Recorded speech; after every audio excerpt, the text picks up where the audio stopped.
پہلے بھی بیٹھک ہو چکی ہے علاقے کے اندر، جب یہاں 2007 میں کام بند ہے، پرویز ہاشمی صاحب ایم ایل اے ہوا کرتے تھے اور آصف محمد خان صاحب کونسلر ہوا کرتے تھے، ایک بڑے برات گھر میں بیٹھک لی تھی کہ یہاں کام بند کیوں ہوتے ہیں۔ اس وقت ایک صاحب میں واحد ایک شخص تھے، ان کا نام علی جناب اظہر خان ایڈوکیٹ صاحب ہے، انہوں نے تمام محفل میں تمام جلسے کے اندر ایک بات کہی تھی کہ جتنے بھی یہ ایرا گیرا نتو گیرا ہیں اور یہ پولیس پرشاسن ہے، یہ ہماری پیروں کی دھول ہے، دھول سمجھتے ہیں انہیں۔ تو میرے عزیز ساتھیوں، میری امانت اللہ خان صاحب سے درخواست یہ ہے، میں آج آن لائن اس کے ذریعے سے زیادہ نیوز کے ذریعے سے میں درخواست کر رہا ہوں، میرے مسرور بھائی اس وہاں تک پہنچائیں گے میری خبر کو، جتنے بھی علاقے کے اندر ایم ایل اے سے کام نہیں ہے، ایم ایل اے مالک ہوتا ہے علاقے کا، ایم ایل اے سے باہر نہیں جا سکتے وہ لوگ، کہ وہ ایک میٹنگ لے ان سے، بڑے برات کو گھر میں لے، بٹلاؤ چوک میں لے، لیکن ان کو سمجھائیے، سدھاریے، ورنہ خدا کی قسم کھا رہا ہوں اس محفل سے، اس قرآن کی محفل سے، کہ وہ تباہ و برباد ہونے میں کوئی دیر نہیں لگے گی۔ جس طرح حضرت صالح علیہ السلام کی اٹھی کو صرف 4 لوگوں نے قتل کیا تھا، پوری قوم تباہ و برباد ہو گئی تھی۔ آج وہی دن اوکھلا جامعہ نگر کا ہے، کوئی گلی کوئی گھر ایسی نہیں ہے، کوئی بلڈنگ ایسی نہیں ہے جس میں ڈیمولیشن نہ ہو رہا ہو، اسٹے نہ لا رہے ہوں، پیسہ نہ لیا جا رہا ہو۔ چند کسانوں کے خاطر، چند پیسوں کے خاطر بک جاتے ہیں، 1,00,000 2 لاکھ روپے کے خاطر بک جاتے ہیں، 10 ارے میرے عزیز ساتھیوں، آپ منافق بنے ہوئے ہیں، وہ سب سے بڑا منافق ہے، یاد رکھنا، جو کافر کے ساتھ لگ کے مسلمانوں کو نقصان پہنچاتا ہے وہ سب سے بڑا منافق ہے۔ اللہ کے رسول صلی اللہ علیہ وسلم جب نماز کے لیے منافق کی نماز پڑھنے کے لیے جا رہے تھے تو اللہ تعالیٰ کے خود وحی نازل ہو گئی تھی، نہیں تم کتنے بھی ان کے لیے دعائیں کر دو، کتنی بھی نمازیں پڑھ لو، میں ان کے لیے دعائیں قبول نہیں کروں گا۔ یہ اللہ تعالیٰ کا خود وہ تھا۔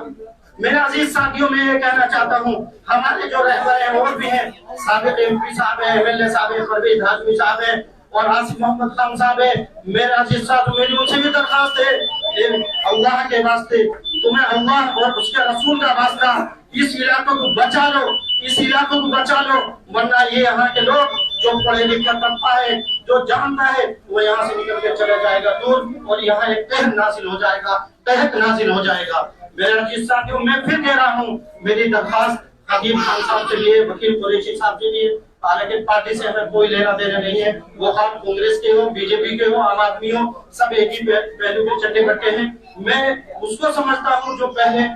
علاقے کے لیے فلاح بہبودی کے لیے کھڑا ہے، سب سے بہترین شخص ہوا ہے۔ ارے میرے عزیز ساتھیوں، آپ ہاتھ اٹھائیے، آج رمضان کا دن ہے، اتنا بہترین مبارک دن ہے، رحمت والا دن ہے، اور آپ آمین کہیں گے، کیونکہ قرآن شریف میں خدا ہے، اللہ کے رسول صلی اللہ علیہ وسلم نے فرمایا ہے کہ جو شخص جہاں پر قرآن پڑھا جاتا ہے، جہاں پر قرآن شریف کی تلاوت ہوتی ہے اور وہاں مجمع ہوتا ہے، وہاں دعائیں ہوتی ہے، قرآن کی نزول، قرآن کی ختم شریف کے وہاں دعائیں قبول ہوتی ہے، اور جس وقت دعا قبول ہوگی نہ جانے کس کس پر پڑے گی، یاد رکھنا۔ میں عزیز ساتھیوں، میں بتانا چاہتا ہوں کسان سے، وجندر ہو یا مہندر، ابھی ان کے 15 دن پہلے ان کے بیٹے کی اللہ تعالیٰ نے ان کو بیٹے کو اوپر اٹھا لیا ہے، اللہ تبارک و تعالیٰ نے ایسا قہر نازل کیا، اس کا بھائی ابھی نوجوان بھائی مرا ہے، ابھی نوجوان بچہ مرا ہے۔ میں نہیں کہتا ہم نے مارا، یہ سب اللہ کی ذات ماننے والی ہے۔ جس طرح اگر میں ظلم کروں گا، یعنی عروج اگر ہے تو زوال بھی ضرور ہوگا، عروج ہے تو زوال بھی ہوگا۔ یہ سمجھ رہا ہے کہ میرے پاس پیسہ ہے، ارے میرے عزیز ساتھیوں، اللہ پیسہ کو نہیں دیکھتا، اللہ صرف کن فیکن کی دیر ہوتی ہے، اللہ کے یہاں کن کی دیر ہے، اندھیر نہیں ہے۔ میرے آپ سے درخواست ہے کہ آپ سمجھ جائیے، میری درخواست امانت اللہ صاحب سے ہے۔ آج وہ پریشان ہیں، کیوں پریشان ہیں؟ تو دیکھ رہے ہیں آپ، کبھی ایڈی کی پریشانی، کبھی ہائی کورٹ کی پریشانی، کیوں ہے؟ کیونکہ یہ نہ تو یہاں پر علاقے کا ناس کیا ہوا ہے۔ بڑا افسوس دکھ کی بات ہے، ان کی میٹنگ کیوں نہیں لیتے؟ اب سے پہلے بھی یہاں ایم ایل اے رہ چکے، ایم پی رہ چکے، کسی کے کوئی ڈیمولیشن نہیں ہوا ہے، کسی کی بلڈنگ نہیں ٹوٹی ہے۔ بتائیے چودھری ابرار صاحب یہاں بیٹھے ہوئے، ان کی بلڈنگ ٹوٹ گئی، خود ذمہ دار بی جے پی کے، اب کیا کریں گے اس کا؟ مجھے بڑا افسوس دکھ کی بات ہے۔ آپ ہاتھ اٹھائیے، ہاتھ اٹھائیے، اللہ سے دعا کیجیے، یا اللہ پاک پروردگار عالم، جو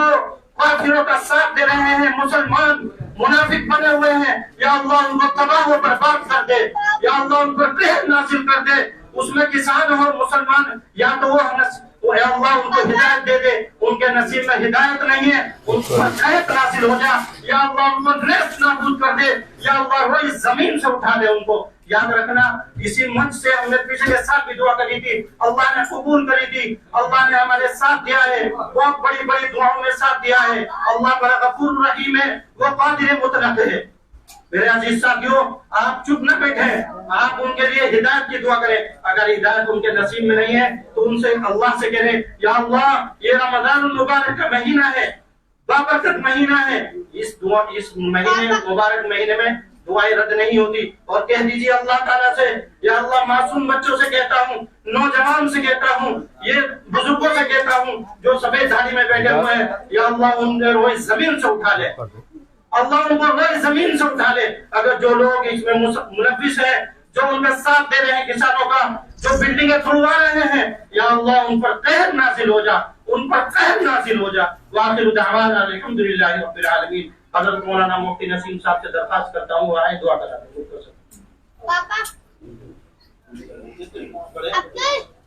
بیٹا چلا مت۔